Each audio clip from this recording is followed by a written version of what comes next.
arkadaşlar, ben Aleyna. Ben de Kumsal. Ben de da. Şimdi size slime yapımını göstereceğiz. Ve bu slime yenilebiliyor değil mi Ada? Evet. Şimdi yoğurdumuzu alıyoruz. Bir kaşık yoğurt. Evet.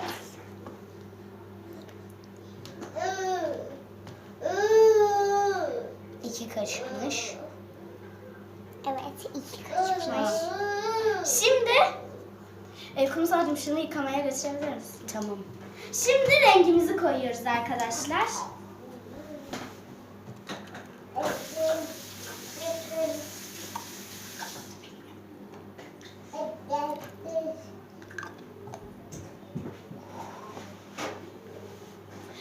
Ve şimdi Kumsal getir. Bunu iyice karıştırıyoruz. Rengi oturana kadar karıştırıyoruz arkadaşlar.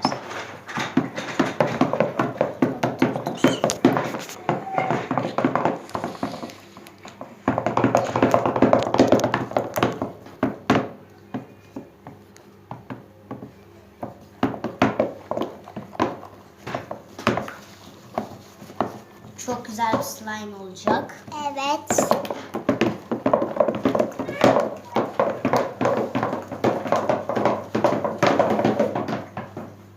Kumsal biraz sen de karıştır.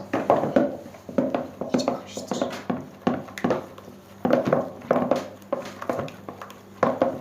Tamam. Bunun köşeyi şurada bırakalım. Ada da son Şimdi bunu döküyoruz arkadaşlar. Şöyle ablama vereyim. En büyük ablama. Kumsal makas getir. Ve ben de eğer kumsalda yardım edeyim. Buradaymış zaten. Şimdi mısır nişastamızı alıyoruz arkadaşlar. Başını açalım. Evet, en büyük ablam şey yapıyor, kesiyor.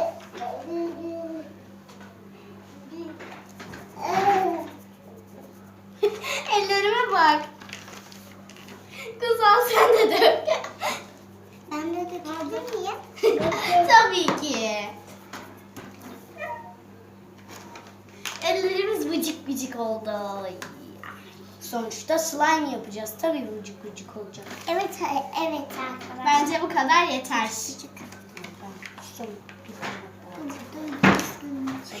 Vıcık vıcık olduk. Şimdi iyice karıştıralım.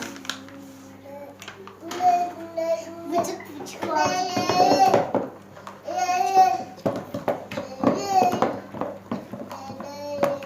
Bize oluyor galiba. Evet.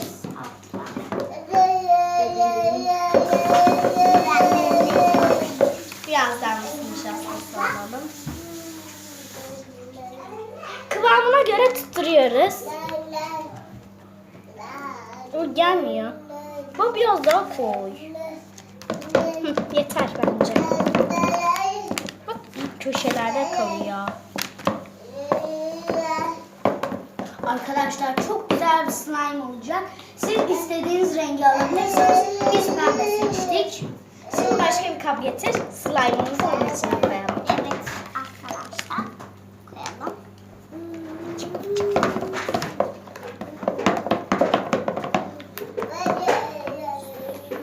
Sonunda Şunun mamayı akışına bak. Evet arkadaşlar şuna bakın.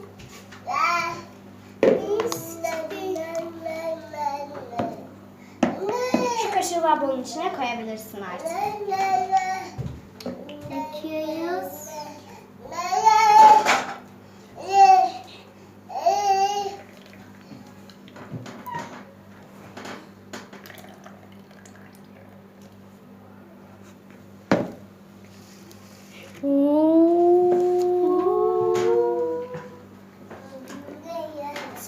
Kızlar şuna bak.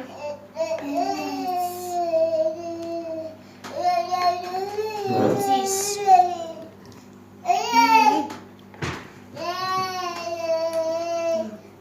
Vıcık vıcık. Şunu çekebilir misin de şunu? Vıcık vıcık oldu ellerimiz. Gıdık gıdık. Çok güzel. Bıcık bıcık bıcık bıcık bıcık bıcık. Ay. Ve işte bu kadar arkadaşlar. Eğer bizi takip etmek istiyorsanız abone olabilirsiniz. Evet. Bir sonraki videolarımızda görüşmek üzere. Hoşça Bay kalın. bay. Bye. Ve like atmayı unutmayın.